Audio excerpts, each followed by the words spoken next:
देसाई साहेब, सन्माननीय सौरभजी खेडेकर, गंगाधरजी बनबरे, डॉक्टर प्रदीपजी तुपेरे, संतोषजी गाजरे व उपस्थित सर्व माझे सहकारी. संभाजी ब्रिगेड गेल्या 30 वर्षापासून या महाराष्ट्रामध्ये काम करते. सन्माननीय सौरभजी वेगवेगळी विचारधारा घेऊन या महाराष्ट्राला संभाजी ब्रिगेडनं एक सामाजिक, शैक्षणिक, आर्थिक, धार्मिक आणि सांस्कृतिक दहशतवादाच्या विरुद्ध एक प्रचंड मोठी लढा उभा करून या देशाला एक नवीन वळण दिलेलं आहे.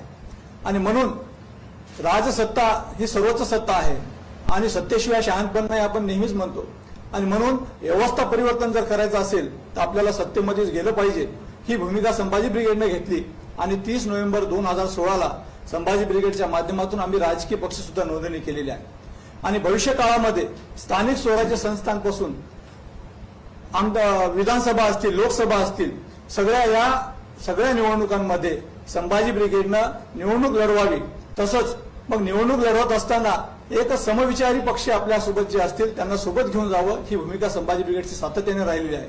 परंतु ह्याच महाराष्ट्राचं हित जोपासण्यासाठी आम्ही शिवसेना आणि संभाजी ब्रिगेड अशी या महाराष्ट्रामध्ये नवीन समीकरण घेऊन एक नवीन युती करून महाराष्ट्रात भविष्यामध्ये वाटचाल करण्याचं निश्चित केलेलं आहे. कारण कुठलीही क्रांती आणि प्रतिक्रांती ही गोष्ट घडत असते. प्रत्येक प्रतिक्रांतीनंतर क्रांती होत असते आणि म्हणून आज क्रांतीची गरज आहे.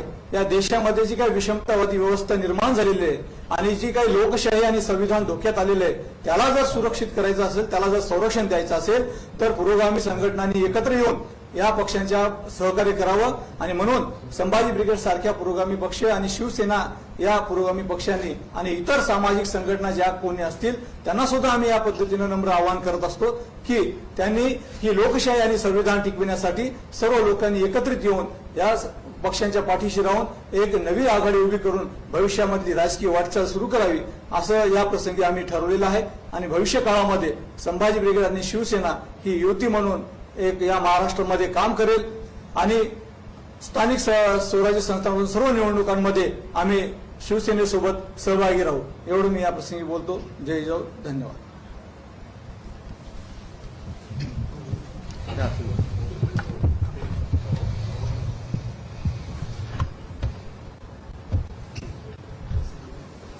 आपल्या सर्वांच्या साक्षीने मी आज आमच्या या नवीन म्हणजे शिवसेना आणि संभाजी ब्रिगेडची युती म्हणून मी नवीन म्हटलं, नाहीतर शिवसेना आणि संभाजी ब्रिगेड यांची काही ओळख करून देण्याची आवश्यकता नाहीये. तर या लढवय्या सहकाऱ्यांचं स्वागत करतोय आणि तुमचं अभिनंदन करतोय. याचं कारण आपण जे म्हणालात की केवळ महाराष्ट्रामध्येच नव्हे तर संपूर्ण देशामध्ये प्रादेशिक अस्मिता चिरडून टाकणं, मारून टाकणं, प्रादेशिक पक्ष, इतर पक्ष संपवून टाकणं, यालाच लोकशाही मानणारे काही लोक हे आता बेताल बोलायला आणि वागायला लागलेले आहेत. आणि येत्या काही काळामध्येच मी अनेकदा म्हटलेलं आहे की सर्वोच्च न्यायालयामध्ये जो आमचा लढा सुरू आहे, न्यायदेवतेवरती आमचा सगळ्यांचा विश्वास आहे, पण हा जो काही निकाल लागणार आहे, निर्णय होणार आहे, तो केवळ शिवसेनेच्या भविष्याचा, भवितव्याचा असेल असं नाही, तर या देशामध्ये यापुढे लोकशाही राहील का बेबदशाही राहील हे ठरवणारा तो ऐतिहासिक निकाल असणार आहे. असं त्याच्याबद्दल मी आज जास्त बोलत नाही. पण आपण जो विचार करून सोबत आलेला आहात, गेले महिना 2 महिने अनेक जण जे आपल्या विचाराचे आहेत पण आणि काही हे शिवसेनेच्या विचाराशी जवळपास सुद्धा येणारे नाहीत, अशी काही लोक ही स्वतःहून येऊन मला सांगतात की आता संविधान वाचवण्यासाठी आपल्याला एकत्र आलं पाहिजे, प्रादेशिक अस्मिता टिकवण्यासाठी आपल्याला एकत्र आलं पाहिजे. मी स्वागत एवढ्यासाठीच केलं की आपण सगळेजण शिवप्रेमी आहोत. छत्रपती शिवाजी महाराज, छत्रपती संभाजी महाराज, जिजाऊ सगळेच, कारण आपलं रक्त एक आहे. मग आपण एकत्र आल्यानंतर जो एक इतिहास आजपर्यंत आहे तो म्हणजे आपल्याला मराठी माणसाला म्हणा, मग तो मराठ्यांचा इतिहास म्हटल्यानंतर मराठ्यांना म्हणा, दुहीचा शाप हा गाडत आलेला आहे. आपण एकत्र येऊन एक नवीन इतिहास घडूया की या दुहीच्या शापालाच गाडून टाकू. दुहीचा शाप आजपर्यंत आमचा घात करत आला, कारण हे सगळे आपण काय तेव्हा साक्षी पुरावे गोळा करण्यासारखे काही दिवस नाहीयेत. पण असं एक म्हटलं जातं की औरंगजेबाने असं तेव्हा सांगितलं होतं की हे मराठे हे पराक्रमामध्ये जगाच्या पाठीवरती यांना तोड नाहीये. हे पहाडी मुलकामध्ये जो काय पराक्रम करतात त्याला जगाच्या इतिहासात कुठेही तोड नाही. पण या भूमीमध्ये दुहीची बीज जर खडकावर जरी फेकली तरी ती एवढी रुजतात आणि फोफावतात की हा हा म्हणतात, तमाम दौलत तबाह करून टाकतात.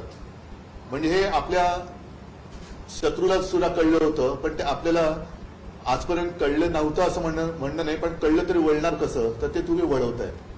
आणि म्हणून मला आनंद आहे की एका बाजूला ही शिवसेना, त्याच्यामध्ये तुम्ही ते पुरोगामी वगैरे हे विचार जरा मला म्हणजे शब्द जरा कठीण आहेत. आमचं जे काय ते सोपं आहे. जे काय हिंदुत्व आहे ते सुद्धा रोखतो काय, महाराष्ट्राची भूमिका सुद्धा रोखतो काय, जी काय भूमिका आहे ती रोखतो काय, आणि ती तुम्हाला पटली म्हणून तुम्ही एकत्र आलेला आहात. मला नक्की खात्री आहे ही युती आपली जी झाली ती काही केवळ निवडणुका डोळ्यासमोर ठेवून झालेली नाहीये. कारण निवडणुका डोळ्यासमोर ठेवून जर झाली असती तर आत्ताच्या काळात तुम्ही आला नसता. आम्ही सत्तेत होतो म्हणजे अजूनही सत्ता येणारच आहे पुढे, पण काही नसताना तुम्ही सोबत आलेला आहात आणि लढताना जे एकत्र येतात त्याचं शौर्य आणि त्याची साथ ही फार मोलाची असते. म्हणून मी तुमचं सगळ्यांचं मनपूर्वक स्वागत करतोय. आणि आता ही जी काय आपली वैचारिक युती झालेली आहे ती म्हणजे हे असं झालेलं की आज महाराष्ट्रामध्ये जे काही घडवलं किंवा बिघडवलेलं आहे ही महाराष्ट्राची ओळख नाहीये. ही शिवरायाच्या संभाजीराजांच्या महाराष्ट्राची ओळख नाहीये. तर तो शिवरायाचा महाराष्ट्र बोलताना खूप सोपं आहे की हा शिवरायाचा महाराष्ट्र आहे, मग आहे ना, मग तसं वाग. पण ते वागायचं नाही. पण दाखले देताना छत्रपती शिवाजी महाराज आणि छत्रपती संभाजीराजांचे द्यायचे, महाराजांचे द्यायचे. तर ते खरं जे काही महाराष्ट्राचं रूप आहे, जे एक इतिहास आहे, तो केवळ महाराष्ट्रालाच नव्हे तर देशाला मार्गदर्शक ठरेल असं आपण घडवू. आणि तो घडवण्यासाठी आपण एकत्र आलो. म्हणून तुमचं मी मनापासून स्वागत करतो. आपण वैचारिकदृष्ट्या म्हटलं की एकत्र आलेला आहोत, परंतु संभाजी ब्रिगेडचा आतापर्यंतचा जो इतिहास राहिलेला आहे, खास करून बाबासाहेब पुरंदरेंचा किंवा इतर काही गोष्टी तसं गेले 2.5 वर्ष आणि मध्ये आमच्याच लोकांनी जर का काय जे खाल्लं म्हणा का काय असेल ते जर नसतं घडलं तर 5 वर्ष काँग्रेस सोबत आम्ही यशस्वीपणाने सरकार चालवलंच होतं आणि चालून दाखवलं होतं. आता त्यावेळेला तर काँग्रेसचा सर्व धर्म समभाव आणि आमचं हिंदुत्व आम्ही केलंच नाही, एकत्र केलंच. त्याच्यामुळे काही काही ज्या गोष्टी असतील, विचाराचं स्वातंत्र्य प्रत्येकाला आहे. याच्यामध्ये मतभिन्नता किती आहे पेक्षा मत ऐक्य किती आहे ह्याला फार महत्व आहे. आणि त्याच्यासाठी दोन्ही पक्षांनी एक समन्वय समिती, जशी एक युती म्हटल्यानंतर ती फार महत्वाची असते. आणि मी त्यांना काय सांगितलं की आपलं मतऐक्य कुठे आहे त्याच्यापेक्षा मतभिन्नता कुठे आहे त्याच्यावरतीच पहिल्यांदा आपण एक विचार करू आणि त्याच्यावरती एक सर्वांना साधेल किंवा मानवेल भावेल अशी भूमिका घेऊ. त्यांनी एक असं वाक्य उच्चारलं की संघप्रणित विषमतेच्या विरोधात आम्ही आहोत. संघप्रणित त्याला आपण सहमत आहात का? अत्यंत प्रामाणिकपणाने बोलायचं तर मी मागे सुद्धा बोललेलो आहे की 25 ते 30 वर्ष आम्ही हिंदुत्व एकी हिंदुत्व या एका स्वप्नापायी भारतीय जनता पक्षाबरोबर युती केली होती. संघाबद्दल ठीक आहे, त्यांचं पण एक विचारधारा आहे, पण ती विचारधारा घेऊन भारतीय जनता पक्ष पुढे जाते असं तुम्हाला वाटतं का? जर ज्या संघाची म्हणजे मातृसंस्था आहे त्यांनाच त्यांचा राजकीय पक्ष ती विचारधारा मानत नसेल तर माझ्यापेक्षा हा प्रश्न तुम्ही त्यांना अधिक विचारायला पाहिजे की संघाची विचारसरणी ही भाजपला तरी मान्य आहे का? आणि मान्य असेल तर तसे ते वागतायत का? मग ठीक आहे, यांच्या समोरच मी सांगतो, मोहन भागवतांनी गेल्या 2-4 वर्षामध्ये जी काही मतं मांडलेली आहेत त्याच्याप्रमाणे भाजप वागतंय का? त्यांना विचारा ना हा प्रश्न. उद्धवजी, तुम्ही असं म्हणालात की विचारांची युती, पण पुढच्या काळात निवडणुकांच्या समीकरणाच्या दृष्टीनेही काही काय हरकत आहे? काय हरकत आहे? वाटप किंवा बरोबर आहे, पण जर का विचार अधिक मजबूत करायचे असतील तर केवळ वैचारिक युती म्हणजे काय रस्त्यावरती उतरायचं घोषणाबाजी करायची तसं नाहीये. तर मी परत एकदा सांगतो की ज्या एका विचाराने आम्ही भारतीय जनता पक्षावर युती केली होती पण नंतर ती कशी वाहत गेली तुम्हाला माहिती आहे. पण उद्या जर का एक तगडा सहकारी मला मिळालेला आहे आणि जो निवडणुकीमध्ये सुद्धा खांद्याला खांदा लावून काम करू शकत असेल तर का नसेल? पण आधीच महाविकास आघाडीमध्ये 2 मित्र पक्ष आहेत, त्यात हा नवा मित्र पक्ष अहो पहिला एनडीए वाजपेयींनी 28-30 पक्ष किती 30 पेक्षा जास्त पक्ष एकत्र करून केले होते.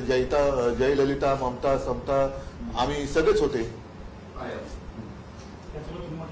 मात्र पुरोगामी हा शब्द थोडासा नाही नाही म्हणजे असे जर शब्द मला पटते पुरोगामी आणि प्रतिगामी तर आमचं आहे ते म्हणजे मोकळं झाकलं असतं. त्याला पुरोगामी शब्दाला माझा विरोध नाही, पण ते उद्धवजी आणखी एक विषय होता की तुम्ही मुख्यमंत्र्यांना असं म्हणाला होता की कंत्राटी मुख्यमंत्र्यांचा उल्लेख केला होता. नाही त्यावर एक मिनिट मुख्यमंत्री कोणी असलं तरी त्यांची संदेश यंत्रणा ही पक्की पाहिजे. मी असं म्हटलं होतं की मधल्या काळामध्ये एक असं प्रकरण आलं की केंद्राचा निर्णय होता की कंत्राटी पद्धतीने सगळं करावं. त्याच्यावर मी असं म्हटलं होतं की असं जर असेल तर आपण पंतप्रधान आणि मुख्यमंत्री सुद्धा कंत्राटी पद्धतीने का नेमू नये, टेंडर काढा आणि मुख्यमंत्री आणि पंतप्रधान अपॉइंट करा, असं माझं ते वाक्य आहे. पण त्यावर मुख्यमंत्री नाही, त्यांचं सोडून द्या. असंघाशी संघ असण्यापेक्षा कंत्राटी मुख्यमंत्री बरं झालं ते माझ्यापासून दूर गेले, त्याच्यामुळे माझा असंघाशी संघ जो होता तो गेला. तर जाऊ दे, मला त्यांच्याबद्दल बोलायचं नाही. पण त्यांनी त्यांची इतर वेळेला ज्या काही त्यांच्या हेर यंत्रणा कार्यरत असतात तसं आमच्या भाषणाच्या सुद्धा नीट माहिती घेऊन बोलत जावं. पण उल्लेख केला संभाजी ब्रिगेडची भूमिका आणि आपली हिंदुत्वाची भूमिका. जर मागच्या 2.5 वर्षामध्ये बघितलं तर आपलीच काही लोक आपल्या वेगळ्या भूमिकेमुळे दूर गेल्याचं ते वारंवार ते जाऊ द्या. आज मला त्या विषयात जायचं नाहीये. आज एक चांगला विषय किंवा चांगली घटना महाराष्ट्राच्या दृष्टीने घडते आहे, घडलेली आहे. ती म्हणजे मी परत सांगतो की शिवप्रेमी, संभाजीप्रेमी, जिजाऊप्रेमी असे सगळे कडवट हिंदुत्वनिष्ठ आणि महाराष्ट्राची अस्मिता जपणारे, प्राणप्रिय मानणारे ही सगळी लेकरं एकत्र येत आहेत, त्याचा मला आनंद आहे. काही पत्रव्यवहार आपला झाला आहे का? कोणाची? संजय राऊत यांच्याशी काही निरोप किंवा काही, कारण का या पावसाळी अधिवेशनामध्ये आपल्या महाविकास आघाडीकडून एकही शब्द सगळ्या गोष्टी काही सांगण्यासारख्या नसतात, त्याच्यामुळे त्या वेळेला जे सांगायचं मी सांगतो. राष्ट्रीय पातळीवर सध्या आपण भाजपच्या विरोधात एकत्र मिळत आहोत, परंतु दुसरीकडे काँग्रेसच्या गुलाम नबी आझाद मात्र दुसरीकडे भाजपच्या दिशेने आतमध्ये देखील नाही, एक मिनिट मला इतर कोणत्याही विषयावरती आज भाष्य करायचं नाही. मला परत एकदा मी सांगेन किंवा पुन्हा सांगेन की मराठी माणसाला जो एक धुळीचा शाप आहे तो गाडण्याची आम्ही सुरुवात केलेली आहे. त्याच्यामुळे मी या लढवय्या सहकार्याचं स्वागत करतो आणि लवकरच तुम्हाला आमच्या वाटचालीची पुढची दिशा